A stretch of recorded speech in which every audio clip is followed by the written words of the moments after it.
Alléluia. Bonjour à tout le monde. Soyez les bienvenus. Est-ce qu'on fait une super acclamation au Seigneur Jésus? Merci Seigneur. Woo! Alléluia. Bienvenue à tout le monde. Bonjour à tous ceux qui suivront ce message par Internet. Vous avez le bonjour de tout le monde ici. On est vraiment heureux d'être ensemble. On continue cette thématique que nous avons commencée, Vie ta vie. Vous vous souvenez de cette thématique où on essaie de voir dans des sujets simples, des sujets de tous les jours, des sujets abordables, des sujets de notre vie, comment replacer Dieu au centre. Avec cette idée vraiment simple mais forte, Seigneur, Jésus, je veux que tu sois au centre de ma vie. Je veux que tu sois au centre de tout. Je veux que chaque pas que je fais, que chaque pas que j'accomplis, chaque chose que je fais sur terre, Seigneur, tu sois là. Tu sois présent et tu m'aides. C'est une chose tellement simple et tellement évidente. Hein. Quand on en parle, on dira c'est quelque chose de tellement simple, tellement abordable, mais de tellement important. Tellement important. Nous avons vu la famille, le couple, nous avons vu des tas de choses. J'aimerais vous parler aujourd'hui des saisons de la vie, du temps, des époques de la vie, de la jeunesse et de la moins jeunesse, des jeunes et des moins jeunes, des jeunes de cœur, ok? Parce que la Bible nous dit, l'Ecclésiaste nous dit qu'il y a un temps pour tout. Vous connaissez ce passage? Il y a un temps pour tout. La Bible nous dit, je vous lis, il y a un moment pour tout et un temps pour toute activité sous le ciel. Je vais pas tout vous lire le passage, mais l'idée c'est qu'il y a un temps pour naître, un temps pour mourir, un temps pour planter, un temps pour arracher, etc., etc. Il y a tout et son contraire. Dans la vie, nous allons rencontrer tout et son contraire. Nous allons rencontrer à chaque étape de notre vie des bonnes et des moins bonnes choses. Nous allons à chaque moment, à chaque saison de notre existence, rencontrer des bonnes et des moins bonnes choses. Des choses qui vont nous pousser en avant, des choses qui vont nous donner de nous réjouir, et puis des choses qui vont nous donner un cœur malheureux, un cœur triste. La Bible n'est pas en train de vous dire qu'il y a un calendrier fixé pour les bons et les mauvais jours, où vous n'avez pas le droit de vous réjouir les mauvais jours, pardon. Ce n'est pas ça que la Bible est en train de dire. La Bible, l'Ecclésiaste n'est pas en train de dire « pas de bol, si tu es dans une mauvaise période, tu n'as pas le droit d'être content. » Parce que c'est le temps pour pleurer. Il y en a beaucoup, et dans beaucoup de milieux chrétiens, on interprète ce passage comme étant un temps calendrier fixé, dans lequel on n'a aucune marge d'activité, aucune manœuvre. On ne peut pas se sortir d'une zone, d'un endroit, d'une époque, d'une saison de sa vie. On ne peut pas, on doit juste attendre que ça passe. Vous voyez l'idée? On ne peut pas faire autrement. Si c'est un temps de malheur, on ne peut pas se réjouir. C'est pas possible parce que c'est le temps de pleurer. Vous voyez ce que je veux dire? Eh bien, il faut quand même bien lire. Hein. Il faut aller rechercher. Est-ce que, vous le saviez certainement pas, mais je vous l'apprends. Est-ce que vous savez qu'en fait, quand on dit il y a un temps pour tout, un temps pour toute activité, c'est pas le même mot. Ben dans l'hébreu, c'est pas le même mot. Il y a temps et temps. Et c'est deux fois un mot différent. Le premier, il y a un temps pour tout, c'est le mot Zeman. Zeman qui veut dire temps fixé, justement. Temps fixé, un temps fixe. Il n'apparaît que 3 fois dans l'Ancien Testament. 3 fois, Zeman. Rien à voir avec les habits, hein, Zeman. Rien à voir avec la chaîne de vêtements, pas de pub. Ça n'a rien à voir avec tout cela. C'est un mot qui veut dire temps fixé. Il n'apparaît que 3 fois. Et à chaque fois, 3 autres fois. Et dans les autres fois, c'est chaque fois pour dire le temps fut fixé. Ou une telle personne fixa un temps. Il dit voilà, je viendrai demain, je viendrai après-demain, je viendrai le mois prochain, un temps fixé, un temps précis. Et l'autre mot, quand on continue la phrase, il y a un temps pour tout et un moment ou un temps pour toute chose sous le soleil, ce n'est pas le même mot, c'est le mot « et ». « Et » veut dire un moment, une époque, une occasion, une occurrence, une fortune ou destinée. Il apparaît 256 autres fois dans l'Ancien Testament. C'est le mot qui est tout le temps utilisé pour dire temps, moment, période. C'est le mot « et ». Et si on se bloque à essayer de se dire, ben voilà, je suis dans une mauvaise époque, on se bloque dans le premier mot. Le premier mot est comme une idée lancée. Temps fixé? Temps fixé? En fait, il y a un temps pour tout. Tu crois que tu es coincé dans un moment? Non, il y a un temps pour tout. C'est lancé comme une phrase en disant, temps fixé? Tu penses, temps fixé? Ouais, je ne peux pas faire autrement, c'est jour de malchance. Ah, c'est le calendrier de Dieu, il faut juste accepter jour de malchance. Il te dit, temps fixé, tu crois toi? Il y a de tout dans la vie. Un temps, un autre, un temps, un autre. Des bons, des mauvais jours. Est-ce que ça veut dire que tu es prisonnier de ta journée? Non. Est-ce que ça veut dire que le temps ne peut pas changer? Est-ce que ça veut dire que ton état de cœur ne peut pas changer? Il te dit temps fixé, tu penses que tu es dans le temps fixé. Ben non, tu n'y es pas dans ton temps fixé. Tu peux penser ça, mais tu n'y es pas. Et à chaque fois, le mot qui suit, à chaque fois qu'il dit un temps pour construire, un temps pour démolir, c'est chaque fois moment, période, occasion, fortune, destinée, occasion de changer les choses. Ce sont des occasions. Il dit, tu penses avoir une vie toute écrite où tu ne peux rien décider. C'est tout le contraire. L'Ecclésiaste est en train de dire, c'est tout le contraire. Il y a des saisons dans notre vie, il y a des époques dans notre vie. Et chaque époque contient une part de bénédiction de Dieu. Je peux entendre amen à ça, s'il vous plaît. Chaque moment de notre vie, chaque saison, qu'elle soit bonne ou qu'elle soit mauvaise, qu'elle soit pour nous sujette de réjouissance ou qu'elle soit pour nous sujette de tristesse, chaque époque de notre vie comporte une part de bénédiction particulière de la part de Dieu. Dieu a un plan, Dieu a une destinée, mais Dieu a une solution pour chacune de nos journées. Chacune de nos journées, et quand on peut se dire je suis dans un temps fixé, c'est juste, il faut faire avec, c'est juste un malheur et il faut passer à travers. Oui qu'il faut passer à travers, mais je dois juste supporter. Oui, mais ça peut changer. Il y a tout et son contraire. Et dans cette journée, ça peut être le contraire aussi. Alors que tu as le sentiment, et peut-être quelqu'un aura ce sentiment quand il écoutera ce message, alors qu'il a peut-être le sentiment, il aura peut-être ce sentiment d'être comme prisonnier du temps. Je n'arrive pas à m'en sortir. Sache qu'il y a tout et son contraire. Et peut-être dans ce moment-ci, tu te diras, je peux espérer quelque chose. Il y a toujours quelque chose de meilleur avec le Seigneur. Le meilleur est devant. Le meilleur est toujours devant. Le Seigneur a quelque chose de particulier pour chacune des saisons de notre vie. Oui, on n'est pas coincé dans une époque. On n'est pas coincé dans un moment.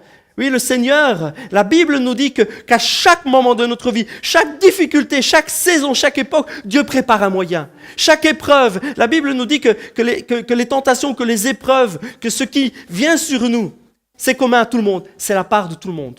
C'est commun à tout homme. Mais que Dieu est fidèle et il ne permettra pas que les difficultés du moment présent, de l'instant présent, ne permettra pas que ce soit au-delà de nos forces. Et quand bien même, ça semble dur, Dieu prépare une solution pour nous. Je vous lis le passage. Les tentations qui vous ont assaillis ou qui vous tombent dessus sont communes à tous les hommes. D'ailleurs, Dieu est fidèle. Il ne permettra pas que vous soyez au-delà de vos forces, que vous soyez tentés au-delà de vos forces. Au moment de la tentation, de l'épreuve, de la difficulté, du test, il préparera le moyen d'en sortir pour que vous puissiez y résister. Yes! Et quand bien même encore certains penseraient, oui, mais c'est Dieu qui tente. La Bible nous dit que Dieu ne tente personne. Dieu ne coince personne. Dieu ne frappe personne. Les choses de la vie arrivent. Il y a tout et son contraire. Nous l'avons vu ensemble avec le livre de Job. Nous avons vu que tout arrive. Dans les saisons de notre vie, on peut avoir des difficultés. Mais Dieu prépare pour chacune de ces périodes. Il prépare une solution. Le verbe, le mot, c'est vraiment préparer. C'est faire. Dieu veut faire quelque chose dans ces périodes-là. Ça apparaît 515 fois dans le Nouveau Testament. C'est le mot poio.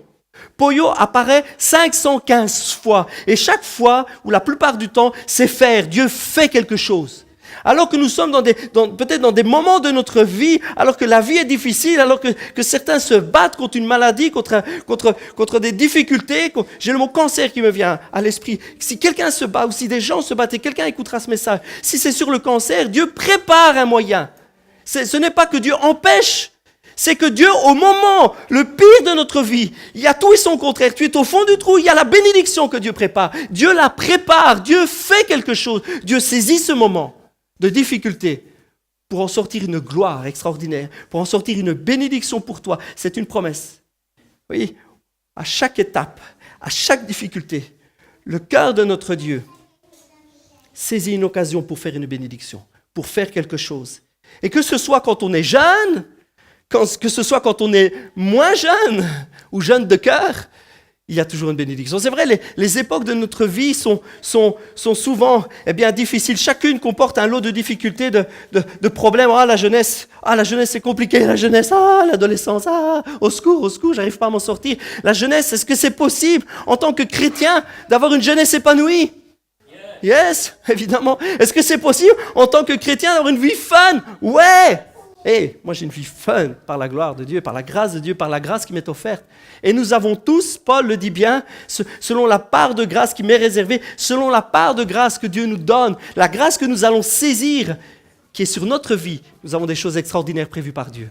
Et chacun pour nous-mêmes, ce sont des choses que nous pouvons nous approprier, que nous soyons jeunes ou moins jeunes. Oui, la Bible nous dit que Dieu est un Dieu qui veut combler.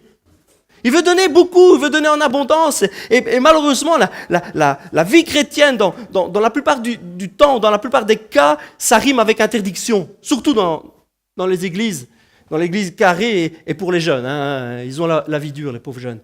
Ça rime avec interdiction. Ah, on ne peut pas faire ce qu'on veut quand on est jeune. On ne peut pas vivre épanoui. On peut pas être joyeux, on ne peut pas être fun, on ne peut pas être cool. C'est pas possible. Ça rime pas avec chrétien. Ça rime pas avec une vie en accord avec Dieu. C'est pas possible. Mais en l'Éternel, toute ta confiance, fais ce qui est bien. Et dans le pays, tu demeures en sécurité, nous dit le psaume 37. En Dieu, mets ta joie. Il comblera les vœux de ton cœur. C'est à l'Éternel qu'il faut remettre tout ton avenir. Et confiance en lui, il agira. Il fera paraître ta justice comme la lumière et ton droit comme le soleil à midi. C'est écrit il y a très longtemps. Donc c'est vrai, les mots sont les mots de l'époque. C'est en train de nous dire simplement que si c'est vrai, on est en Dieu, on sera comblé de joie. On sera comblé de tout ce qu'on a besoin. La Bible nous dit pas que si on est un bon petit chrétien et si on fait plein d'efforts, alors on sera joyeux. C'est ce qu'on pourrait comprendre, hein, oui. Ah, si tu obéis bien, alors. Si tu fais bien ce qu'il faut, alors. Hein, on lit ça, on lit « Mets en Dieu ta confiance, fais ce qui est bien, fais de lui toute ta joie, et il te comblera », comme si c'était la récompense, n'est-ce pas? C'est comme ça qu'on le prend, c'est comme ça qu'on le reçoit, parce que c'est souvent comme ça que c'est dit. Je vous l'ai fait. Je ne vous l'ai pas affiché, mais je vous l'ai fait. Juste les mots, d'accord? Juste les mots hébreux. En fait, la phrase tout entière tient en... La phrase « Fais de l'Éternel tes délices, et il te donnera tout ce que ton cœur désire », ça tient en 1, 2, 3, 4, 5, 6 mots. 6 mots hébreux. Le premier, fête de l'Éternel, c'est juste un mot. C'est éternel. Bizarre, hein, ça commence juste éternel. Tes délices, c'est un verbe. Être doux, délicat. Et puis il y a juste une petite annotation derrière qui dit attention, c'est pas le verbe, c'est le mot. Donc c'est pas être doux, c'est la douceur. C'est pas être délicat, c'est la délicatesse. Ce sont les délices, les choses douces. Après, il te donnera, c'est juste donner. C'est le mot Nathan. Dieu donnera. Nathan, le prénom Nathan. Ce que ton cœur, juste cœur, esprit, pensée, ce que ton cœur désire, c'est juste requête, pétition, désir, envie, demande, etc. Donc si je remets tous les mots les uns à la suite des autres, c'est juste éternel, Dieu, douceur, délicatesse, délice, donner, répondre, acquérir, cœur, pensée, esprit, homme intérieur, requête, désir, demande. En français courant, ça veut dire quoi? Ça veut dire que Dieu va être ton bonheur. C'est pas si tu fais, Dieu te répond. Les si tu fais, c'est ce qu'on a mis autour pour comprendre le français. Mais en fait, littéralement, ce que ça nous dit, c'est que Dieu est notre douceur, notre délicatesse. Il est la réponse aux besoins de notre cœur. Il est tout pour notre homme intérieur. Il est ce que notre cœur a besoin. Ce n'est pas si tu fais bien, alors il te répondra. Il est la réponse. En sachant que dans l'hébreu, il n'y a pas de futur ni de passé. C'est juste du présent. C'est juste Dieu, délicatesse, douceur, pour ton cœur, répondre, il est ta réponse. Pour ton cœur, pour ta pensée, pour ton homme intérieur, tout ce qui est bon, tout ce qui est délicat. Et c'est la réponse à tout ce que tu as besoin. C'est aussi bête que ça. C'est aussi simple que ça. Dieu est en train de dire, je te comble de tout. C'est au présent, c'est pour maintenant. Et si ton cœur a des envies, si ton cœur a des besoins, je suis là pour toi. Il est en train de dire, je veux devenir ton bonheur. Pour toi, personnellement, tu ne dois rien mériter. Avec la Bible, avec Jésus, qui est le cadeau, qui est ce qui devait être offert, qui est la réponse à la demande, qui est la réponse au mauvais qui est en nous, qui est le paiement de la dette avec Jésus qui est tout cela. Il n'y a plus rien à mériter. Est-ce que vous saisissez qu'il n'y a plus rien à mériter? Il veut devenir source de ta joie, gratuitement. Il veut devenir ton bonheur, gratuitement. Et c'est pour cela qu'il est venu. Tout sera différent. À partir du moment où il sera en toi, ce sera différent. Parce que l'idée qui est véhiculée, c'est sois différent et Dieu te bénira, n'est-ce pas? C'est ça qu'on entend tout le temps. Sois différent et Dieu te bénira. Excusez-moi de vous dire pardon, mais même Paul, c'est juste une pointure dans le domaine. Il dit juste l'inverse. Paul, il dit pas fais le bien et Dieu te bénira. Paul, il dit marche dans l'esprit, marche avec l'esprit et du coup, tu n'accompliras plus les désirs de la chair. Je vous lis le passage, Galates 5. Voici donc ce que je dis. Marchez par l'esprit, et du coup, vous n'accomplirez plus les désirs de votre propre nature. Galates 5. Et dire qu'on se bat tout le temps pour essayer de devenir meilleur, pour mériter quelque chose de la part de Dieu. Oh Seigneur, je sais que je ne mérite pas ton Saint-Esprit, je sais que je ne mérite pas tes grâces. Oh Seigneur, s'il te plaît, prends pitié. Mais je te promets qu'à partir de demain, je fais des efforts. Oh Seigneur, il te dit juste l'inverse. Si tu veux, je te comble. Si tu veux, je te remplis. Si tu veux, je te donne la vie. Si tu veux, je te change. Et tu verras, le lendemain, ce sera vachement plus facile. Ce sera tellement plus easy. Ce sera tellement plus naturel. Je vais changer ta nature. Du coup, faire le bien, ce sera une seconde nature. C'est tellement simple. C'est-à-dire, je vais te changer ton cœur. Je vais te donner un cœur nouveau. Du coup, ton cœur sera plus le même. Bah ouais, c'est ce qu'il vient de dire. Mais du coup, que ton cœur sera plus le même, tu n'auras plus envie de faire les mêmes choses. Ah, je ne veux pas penser. Et oui, du coup, que le bien qui sera devant toi, ce sera juste, waouh, j'ai envie de le faire. Et que les choses qui sont des chemins qui nous détournent du cœur de Dieu, qui nous empêchent de le voir correctement, qui nous détournent et qui nous empêchent d'être heureux dans notre vie et de marcher dans notre destinée, d'accomplir les bonnes choses. Alors que nous serons là, avec des désirs, des aspirations, le cœur changé, tout va être différent. Tout va être différent. Oui, devenir notre bonheur et notre source de joie. Alors qu'on est jeune, on a des envies de bonheur, on a des envies de joie, on a des envies de s'éclater, on a des envies de faire des bonnes choses. Et vous savez quoi ? Sur ce coup-là, on doit demander pardon. L'Église doit demander pardon. L'Église n'a pas du tout été ce qu'elle devait être pour la jeunesse. On a envie de s'éclater, on a envie de s'amuser, on a envie de danser, on a envie d'avoir de la joie. Mais l'Église a tellement donné une image étriquée, serrée de ce qu'est l'Évangile. Tellement d'interdictions, tellement de... Je vous donne une image, un trou de serrure. Voilà ce que c'est. Ah, la Bible nous dit, le chemin, il est resserré, le chemin, il est étroit. Et les copains, quand on regarde de loin, c'est comme un trou de serrure. Quand tu regardes de loin, c'est minuscule. Tu ne sais rien faire avec ça. Plus tu te rapproches, plus ça grossit. Mais ça reste petit. Mets ton œil dessus et tu vois de l'autre côté. Mets ton œil dessus, tout d'un coup, tu vois. Oh, c'est grand. C'est une question de distance. Si tu arrives près du cœur de Dieu et que tu rentres dans le cœur de Dieu et que Jésus est en toi, le chemin, il est plus difficile. Ou alors, excusez-moi, j'ai rien compris parce que Jésus dit, mon fardeau, il est même pas lourd. Il est même léger. Et ce que je demande, c'est que même pas difficile. C'est tout simple. Et nous, on dit, c'est dur. Parce qu'on est loin. Parce qu'on a mis des barrières, parce qu'on a mis des distances et qu'on a fait reculer l'histoire.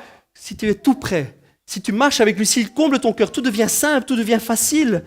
Dieu propose de t'inonder. Et le regard étriqué qu'a donné la religion, qu'a donné l'Église, le regard fermé sur les choses, Dieu veut balayer, veut changer ça. Nous avons besoin de joie. Et quand la jeunesse a besoin de s'éclater, eh bien l'Église a besoin de demander pardon parce que l'Église a été tout sauve un endroit où les jeunes peuvent s'éclater. Vous êtes d'accord avec moi ? L'Église a été tout sauve l'endroit où les jeunes peuvent faire wouhou, on s'éclate ici. Et pourtant, on dit aux jeunes, faut pas aller chercher dans le monde, les bonnes phrases à l'ancienne, faut pas aller chercher dans le monde ce que l'Église peut t'apporter. Elle m'apporte quoi l'Église ? Pourquoi ? Des chants ringards, des discours ringards, une ambiance ringarde. C'est juste vieux et poussiéreux. C'est juste nul. Très honnêtement, sans rigoler, moi personnellement, et je pense que toute l'Église vivait, on est du même accord, on veut demander pardon aux jeunes pour ça. Aux générations qui ont été avant nous, aux générations qui ont été en même temps que nous, qui ont été malmenées par l'Église, qui ont été tellement blessées par des paroles dures de leaders, de pasteurs, qui ont tellement été sévères avec la jeunesse, qui ne l'ont pas aimée pour ce qu'elle était. C'est l'avenir, la jeunesse. C'est notre survie, les copains. La jeunesse, c'est notre survie, c'est notre demain. On doit bâtir avec elle, on doit être là pour elle. Les jeunes ont envie de s'éclater, c'est normal. On est jeunes, on a envie de s'éclater. Toutes les amitiés que les jeunes vont se faire, c'est nécessaire. C'est nécessaire. Ils ont besoin de s'éclater, mais il faut savoir que les amitiés, ce sont des chemins qu'on emprunte. Parce que les copains qu'on a, ce sont des compagnons de route. On va marcher avec eux, on va se diriger dans certaines directions. Et je ne suis pas en train de parler c'est interdit, c'est pas interdit, c'est bien, c'est pas bien. Je ne suis pas en train de vous dire ça. Mais il y a des chemins qui nous éloignent du cœur de Dieu. Il y a des chemins qui nous en rapprochent. Il y a des chemins qui nous font voir la trou de la serrure comme minuscule, impossible à traverser. Et puis il y a des chemins qui nous rapprochent jusqu'à coller notre œil dessus et de voir qu'il y a quelque chose derrière. Il y a quelque chose d'extraordinaire derrière dans le cœur de Dieu. Il y a quelque chose de fort et d'extraordinaire. Et quelque chose pour nous. Petite parenthèse, mes amis les parents. Petite parenthèse, il est fréquent même je pense inévitable, que ce soit en dehors du cercle familial que les enfants trouvent même les choses chrétiennes. Il faut que vous le sachiez, vous allez mieux vivre. Moi, on m'a dit ça un jour, j'ai mieux vécu. Moi, j'ai 3 filles. Quand il y aura les scooters devant la maison, je ferai moi le malin. Qui viendront voir mes filles, je ferai moi le malin. Mais sachez que c'est à travers certaines amitiés, et à nous de leur donner des amitiés dans l'Église. C'est à travers certaines amitiés que les jeunes vont réussir à se trouver eux-mêmes. Ils ont besoin de ça. Et il faut savoir, mes frères et mes sœurs, les parents, que ce sera certainement et surtout, et même inévitable, que c'est en dehors du cercle familial qu'il y a des choses qui vont se construire. Vous allez vous dire à votre fils ou votre fille, tu sais, le Seigneur veut te bénir et tout, puis il fait ouais, pas ouais. Et puis un jour, il va revenir en disant, waouh, j'étais à la réunion des jeunes où j'ai rencontré un pote qui est chrétien, il m'a dit des trucs, ça m'a mis le feu au cœur, c'était extraordinaire. Je dis, ben, je te le dis tout le temps. Combien de fois je te dis que tu es bon, il faut le servir et tout. Sachez que c'est en dehors. Vous faites tout ce que vous devez faire et soyez bénis pour ça. Mais il faut savoir que c'est en dehors. Il y a beaucoup de choses que c'est en dehors. Et là, le travail que nous avons, nous, en tant qu'Église, pour répondre à ces besoins, c'est justement leur donner l'occasion de s'éclater, d'avoir des amitiés dans l'Église. L'Église a manqué grave. Je suis d'accord avec vous. L'Église a manqué grave sur le sujet. Mais grave. Nous avons besoin d'amitié, besoin de joie. Il n'y a qu'à voir les enfants. Moi, je suis fraîchement papa une 3e fois. Il n'y a qu'à voir les enfants comme ils ont envie de s'éclater, comme ils ont envie de s'amuser, comme ça saute, que ça court, ça danse, ça bat des mains, ça crie dans tous les sens, ça danse. C'est fait pour s'éclater, c'est fait pour s'amuser, c'est fait pour être heureux. Et nous avons, nous, le devoir de répondre à cela. Alors oui, en tant qu'Église VVA, nous avons un cœur pour la jeunesse et nous avons vraiment un cœur de répondre à ces besoins. Alors oui, nous avons un cœur d'organiser des soirées. Oui, ça va faire choquer certains, mais oui, nous avons un cœur d'organiser des soirées dansantes. Oui, oui, nous avons à cœur d'organiser des sorties entre groupes avec des jeunes. Oui, oui. Parce qu'ils en ont besoin, parce que c'est à travers certaines amitiés qu'on comprend la vie, c'est à travers certaines choses. Ce n'est pas que là, mais c'est hyper important. Oui, avec les amitiés, évidemment, arrivent les histoires d'amour, les amourettes et tout ce qui s'ensuit. Oui, c'est évident et c'est normal, ils en ont besoin. Oui, on sera là pour surveiller. Oui, papa de 3 filles. Oui, j'ai déjà les chocottes, oui, mais je dois apprendre à faire confiance, je dois apprendre à juste donner des avertissements, mais surtout donner un exemple d'amour et de Jésus. Oui.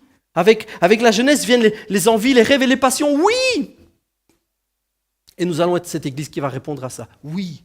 Nous voulons être cette Église qui va répondre aux passions des jeunes. Ah, t'es passionné pour la musique? Yes. T'es passionné, tu fais de la peinture, tu es passionné pour la cuisine, que sais-je, t'as envie de ton rêve, tu te sens bien, tu te sens vivre quand tu t'occupes des enfants. Oui, nous allons nous occuper de ça. Oui, nous voulons une réponse à cela. Oui, nous voulons que la jeunesse s'épanouisse dans l'Église, qu'elle fasse la fête dans l'Église, qu'elle fasse la fête avec l'Église, qu'elle fasse ce qui lui fait du bien, qu'elle se retrouve, qu'elle se sente vivre dans ses passions. Oui, nous serons là pour veiller. Oui, nous serons là pour les encourager. Mais oui, ils ont besoin de liberté. Oui, la jeunesse en a besoin. Et vous savez, combien de fois j'ai entendu ce refrain, oh, les passions, c'est pas bien. Parce que derrière passion, on met toujours les passions du genre, les addictions. Les addictions, faut pas confondre les mots. Les addictions, l'alcool, des choses comme ça, ou les jeux de hasard, ou les jeux de café. Qu'est-ce que j'ai entendu ça quand j'étais jeune? C'est pas ça, les passions. Les passions, c'est les rêves que Dieu met dans un cœur. Et vous savez, c'est Dieu qui les met. Tu es passionné pour la musique, c'est qui te l'a donné cette passion? C'est qui a mis ça dans ton cœur? Tu es passionné pour la danse, c'est qui a mis ça dans ton cœur? C'est qui a fait de toi ce que tu es aujourd'hui? C'est Dieu. C'est Dieu qui t'a fait comme tu es. C'est Dieu qui a mis ces choses dans ton cœur. Ce qui compte, c'est pas dire, ah non, pour servir Dieu, on peut pas danser. Ah non, pour servir Dieu, on peut pas faire de la musique. Ah, surtout pas dans un groupe de rock. Mais c'est pas bien du tout. Ah non, on peut pas être peintre si on veut servir Dieu. Ce qui compte dans tout ça, c'est de le faire avec Dieu et pour Dieu. Mettre nos passions au service de Dieu, au service des autres, le faire avec cœur. Il y a des endroits où seuls ceux qui sont passionnés de cela pourront y aller. Prenez le milieu de la musique professionnelle. Il n'y a qu'un musicien professionnel qui pourra y aller. Vous comprenez? Si vous prenez le milieu de l'art, il n'y a qu'un gars, artiste, peintre, qui pourra aller dans ce milieu-là. Si vous prenez tous ces milieux de justement où les gens vivent leur passion et leurs rêves, il n'y a que des gens qui ont le même cœur, le même rêve et la même passion qui pourront aller. Et c'est à cet endroit-là qu'eux vont se sentir vivre. Et alors qu'ils se sentiront vivre, ils pourront exprimer tout ce qu'il y a sur leur cœur. Et comme ils pourront exprimer, et si Dieu est sur leur cœur, qu'est-ce qu'ils vont exprimer? Ils vont exprimer Dieu. Ils vont être dans des endroits où nous n'aurons pas accès, mais ils vont pouvoir eux s'exprimer, briller de la lumière de Dieu, être des témoins. Et c'est vraiment ça que la jeunesse doit prendre. Et c'est la réponse que nous devons avoir pour eux. Ne pas les brider, ne pas les empêcher de dire « Ah non, la danse, tu n'iras jamais faire de la danse, c'est pas bien. » Surtout pas de la danse moderne. Si tu veux faire de la danse, fais de la danse, mais brille là où tu es. Tu veux vivre tes passions, tu as une passion pour, je sais pas moi, la cuisine, fais de la cuisine. Tu veux faire des choses, brille de l'amour de Dieu. Et nous serons là pour les encourager, nous serons là pour travailler avec eux. Oui, avec la jeunesse viennent les passions, les rêves. Le Seigneur a mis des choses extraordinaires dans le cœur de certains, des talents. Oui, nous avons besoin d'aider et de conduire la jeunesse. Oui, avec la jeunesse arrive le besoin d'identité. Qui je suis. Et c'est pour ça, je ne vais pas faire le grand psychologue, j'allais dire, le grand psychologue cet après-midi, mais c'est quelque chose de connu que tout le monde sait. Les jeunes ont besoin d'identité. Et c'est bien souvent pour ça qu'ils se retrouvent dans une bande de potes et de copains, parce qu'ils ont besoin d'appartenance, ils ont besoin de savoir qui ils sont, ils ont besoin de se trouver. Et là aussi, l'Église a tellement manqué. L'Église a tellement manqué, n'a pas été cet endroit où le jeune peut trouver son identité, se retrouver, se sentir vivre, se sentir vivant. Et nous voulons être cette réponse. Nous voulons être la réponse justement pour cette jeunesse qui a besoin d'identité. Et vous savez, la plus belle de toutes les identités que nous pouvons trouver, c'est celle que nous avons en Jésus-Christ. Nous avons une identité extraordinaire. Nous sommes enfants de Dieu. Nous sommes devenus par la foi alors que nous donnons notre cœur à Jésus. La Bible nous dit que nous avons et que nous recevons le pouvoir de devenir enfants de Dieu. Quelle identité extraordinaire! C'est une identité extraordinaire et c'est quelque chose que la jeunesse doit trouver. Elle doit le trouver dans l'Église, elle doit le trouver dans la joie. Dès les premiers battements de ton cœur. Il y a quelqu'un qui a besoin d'entendre ça cet après-midi. Dès les premiers battements de ton cœur, dès ton premier souffle, sache que Dieu te connaissait. Alors que tu es simplement arrivé dans le monde, alors que tu es juste venu, tu es juste apparu sur terre, Dieu te connaissait. Il te connaît depuis le début. Ton premier sourire. Oh, qu'il est beau. Ta première risette. Oh, que c'est joli. Ton premier cri. Tes premières colères. Depuis ton premier souffle et ton premier clignement d'œil, Dieu te regarde avec amour. Il te connaît. Il n'y a pas meilleure personne, si je peux dire ça comme ça, il n'y a pas meilleur père que celui qui te regarde depuis que tu es né. Alors même que tu étais formé dans le ventre de ta maman, Dieu te regardait déjà. Dieu t'aimait déjà. S'il y a quelqu'un qui peut te donner une identité, c'est bien lui. Il peut te donner une identité. Il peut te dire qui tu es. Tu ne seras plus jamais seul. Tu seras un fils ou tu seras une fille. Tu ne seras pas un nobody. Tu ne seras pas un délaissé, un abandonné, un rejeté, un non voulu, un non désiré. Tu seras, selon le cœur de Dieu, un désiré, un voulu. Quelqu'un qui a trouvé un cœur, qui a trouvé un père, qui a trouvé un réconfort. C'est ce que Dieu a comme projet pour la jeunesse. Oui, nous voulons être la réponse à la jeunesse. Nous voulons être la réponse à tous leurs besoins, à tous leurs désirs, à tous leurs envies. Nous voulons être là pour eux. Nous ne voulons pas fermer notre cœur, certainement pas. Et en tant qu'Église vivante, nous allons nous tenir debout. Je ne dis pas ça moi, c'est nous en tant qu'Église. C'est-à-dire vous et moi. Moi et vous. Vous voyez ce que je veux dire, c'est ensemble. On est d'accord, il n'y a personne plus haut que l'autre, il n'y a personne plus important que l'autre. Nous allons faire ça ensemble, mais nous voulons, et j'espère que vous avez le même désir que moi, et si vous avez le désir, dites-moi un amen au moins à ça. Nous avons le désir d'être cette réponse. Nous avons le désir d'être ce cœur pour la jeunesse, et pour la moins jeunesse aussi. La moins jeunesse, ou les jeunes de cœur, est-ce que c'est possible alors que les sphères, que les saisons de notre vie passent, alors que les époques passent, alors que les années passent, et de jeunesse on devient adulte, et d'adulte on devient homme mûr ou femme mûre, et on devient un cœur qui reste jeune, mais un corps qui est moins jeune. Est-ce que c'est encore possible de s'épanouir dans la vie chrétienne ? Est-ce que c'est possible d'être dans la vieillesse ou dans l'âge avancé et d'être épanoui avec le Seigneur? Bien sûr que c'est possible. Il faut savoir que la première des choses, c'est que Dieu renouvelle. Yes. Dieu renouvelle. La Bible nous dit que Dieu renouvelle les forces. C'est pas juste une image, c'est une certitude. Dieu renouvelle nos forces. Alors que les années passent, Dieu renouvelle nos forces. Vous savez pourquoi? Parce qu'à chacune des saisons de notre vie, je vous l'ai dit tout à l'heure, il y a une bénédiction particulière. Il y a des projets particuliers. À chacune des étapes de notre vie, à chacune des saisons de notre existence, nous avons des choses à accomplir. Est-ce qu'en vieillesse ou en âge avancé, en âge mûr, on a encore des choses à accomplir? Yes! La Bible dit ceci, Psaume 92. Les justes poussent comme le palmier. C'est poétique, hein? Ils grandissent comme le cèdre du Liban. Plantés dans la maison de l'Éternel, ils prospèrent dans les parvis de notre Dieu. Ils portent encore des fruits dans la vieillesse. Ils sont pleins de sève et verdoyants. Waouh! C'est cool! Alors que les années passent, alors que nous on se dit oh, on est cassé, on ne sert plus à rien. Oh, avec l'âge, je ne peux plus rien faire, je ne sers plus à rien. Ce sentiment d'être délaissé ou d'être à charge de. Hein? Le sentiment d'être à charge ou de la société ou de sa famille. Ou horrible d'être à charge de l'Église. Vous n'êtes pas une charge. Sachez que vous êtes une force motrice. Yes! La vieillesse, c'est une force motrice. Ce n'est pas moi qui le dis, c'est la Bible. Je le dis aussi, évidemment, mais c'est la Bible qui le dit. La Bible dit que les forces vont être renouvelées, qui vont être pleines de sève, pleines de vie. La sève, c'est la vie de l'arbre, verdoyant. C'est même l'apparence extérieure. Dieu est en train de dire que tu vas rayonner. Alors que les années passent, tu vas rayonner. Mais pourquoi? Pourquoi? C'est beau. Moi, je me rappelle de mes grands-parents, je me rappelle de tout ça. C'est extraordinaire. Les papis, les mamies, c'est beau. Jamais de punition, toujours plein de câlins, toujours plein de bonnes choses. C'est sur les genoux, c'est se sentir aimé. Mais vous savez, c'est pas ça le plus important. Mais c'est tellement bon d'avoir un grand-papy, une grand-mamie, d'avoir des câlins, d'avoir des cadeaux. Moi, je vois tous les jours avec mes enfants.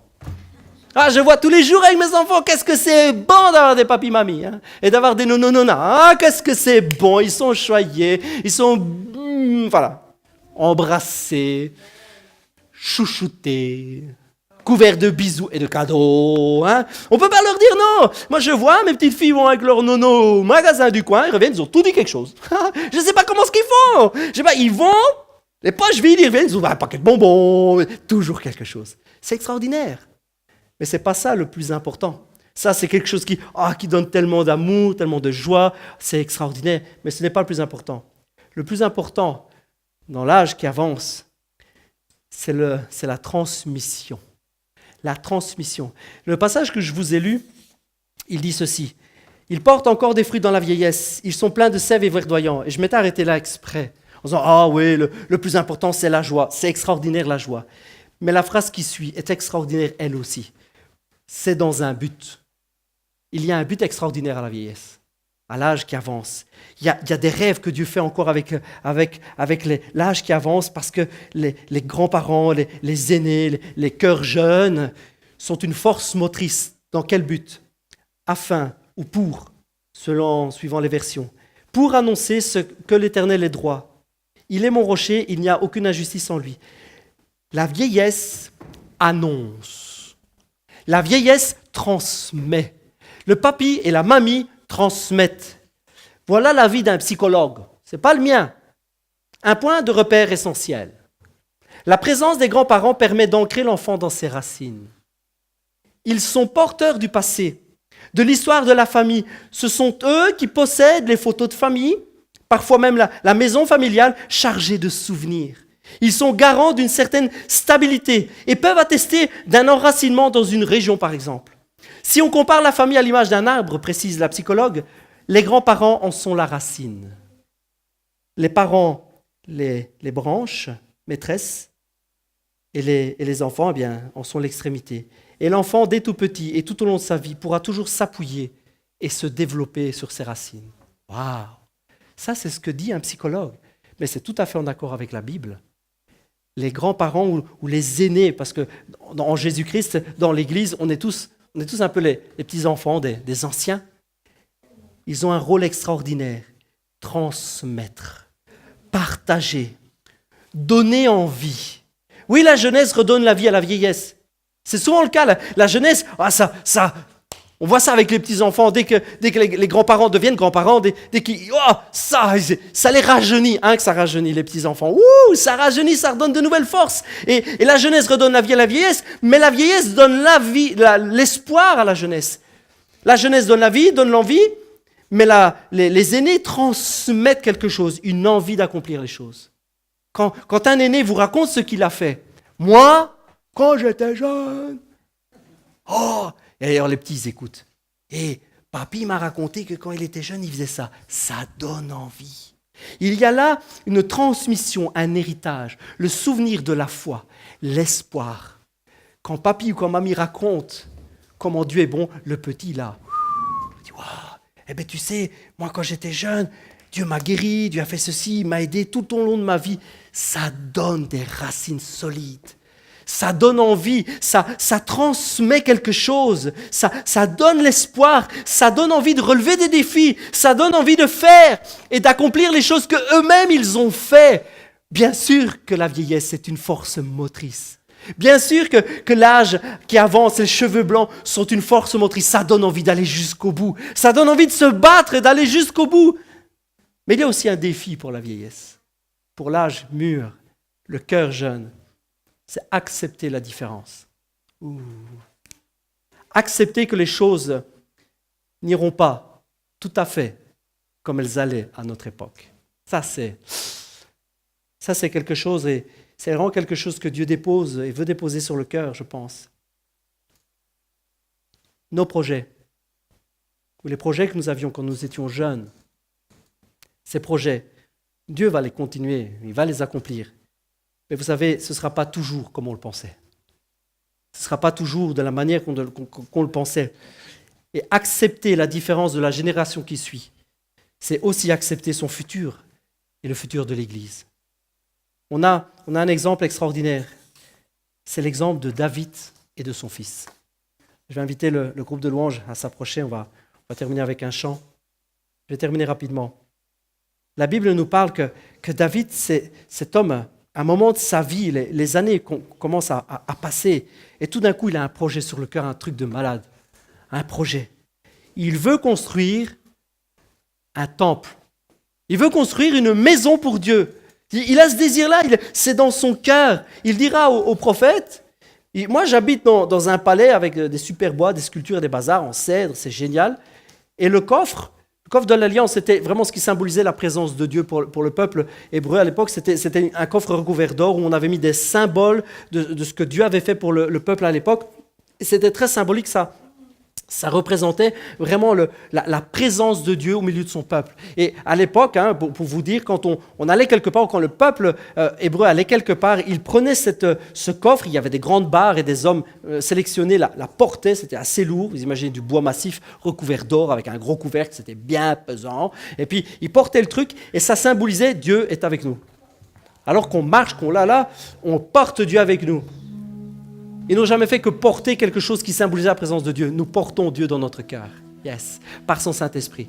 Et alors que David réalise que la boîte ou le coffre où Dieu est censé être est dehors, il dit, mais moi je vis dans un palais. Et il a cette idée, il dit, je vais construire un truc de ouf, un truc super beau.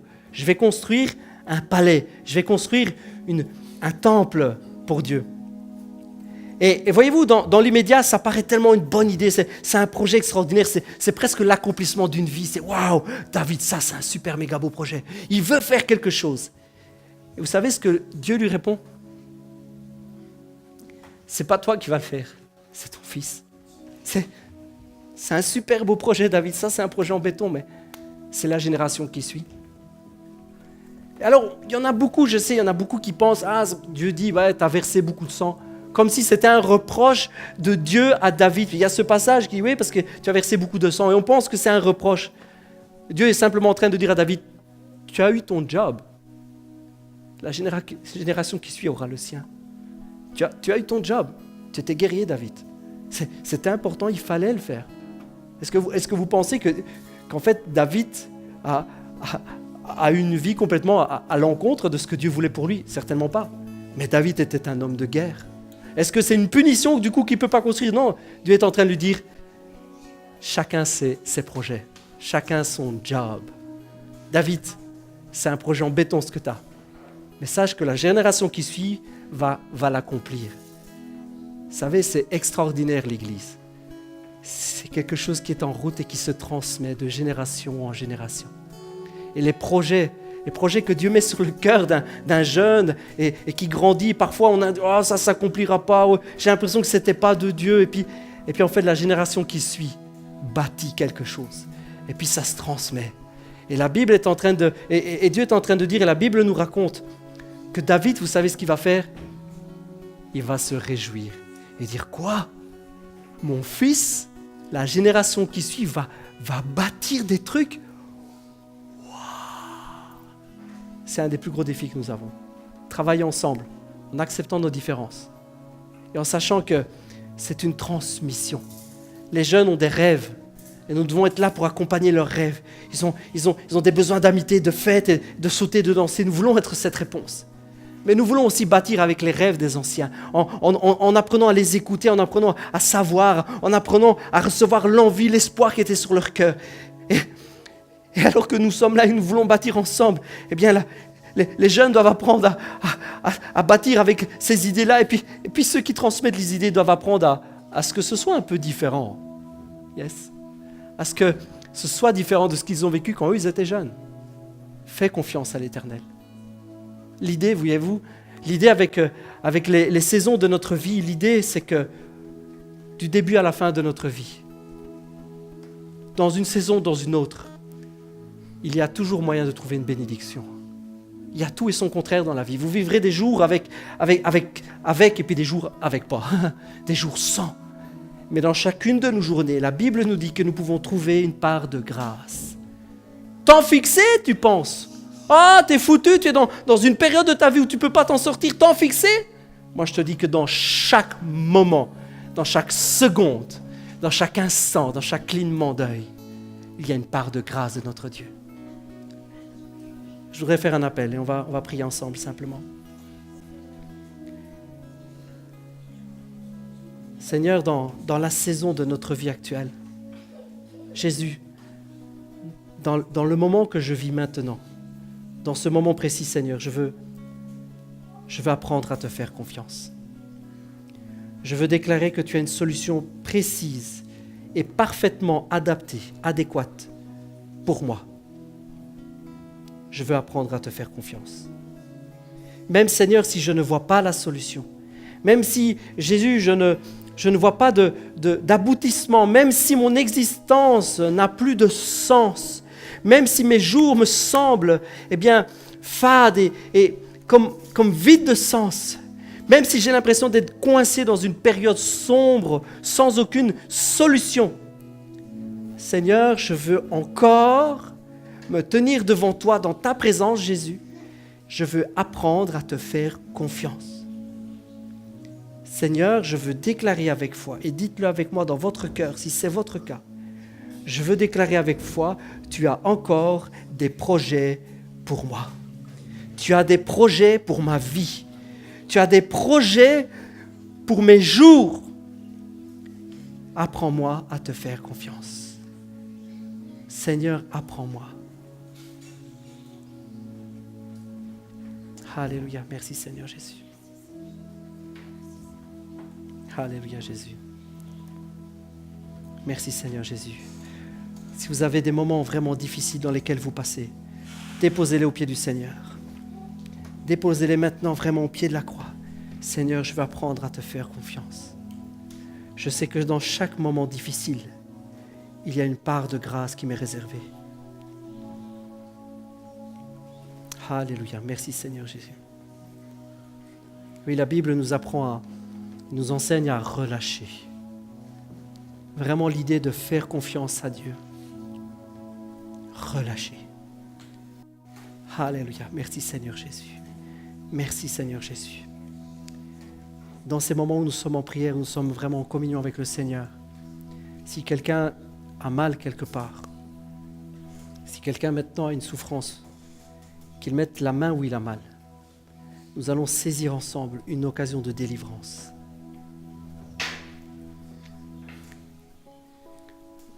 je voudrais vous dire quand même que quand on lit dans l'épître de Paul, où on lit « Ah, certains ont pris le repas du Seigneur, la communion indignement, et beaucoup se sont retrouvés malades ou morts. » Il y en a beaucoup qui pensent qu'à ce moment-là, les gens qui le prennent sans se rendre compte, deviennent malades avec cela, n'est-ce pas? Il y en a beaucoup qui pensent cela. Paul est en train de dire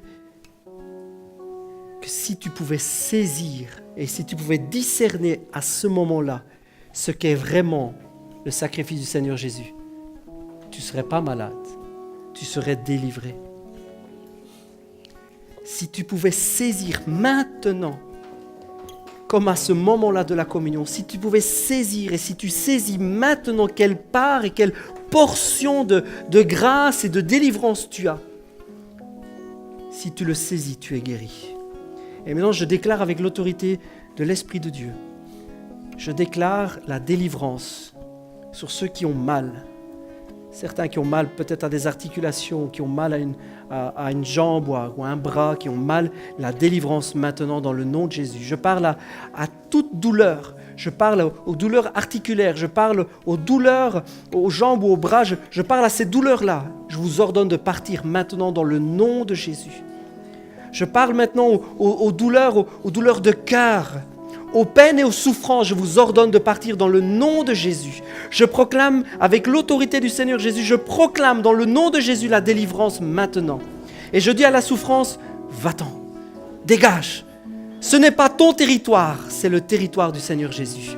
Ce n'est plus ta place, car Dieu est dans la place. Alléluia. Saisissez la délivrance qui est en Dieu.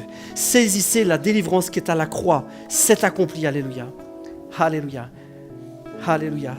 Merci Seigneur Jésus. Merci Seigneur. Alléluia. Alléluia.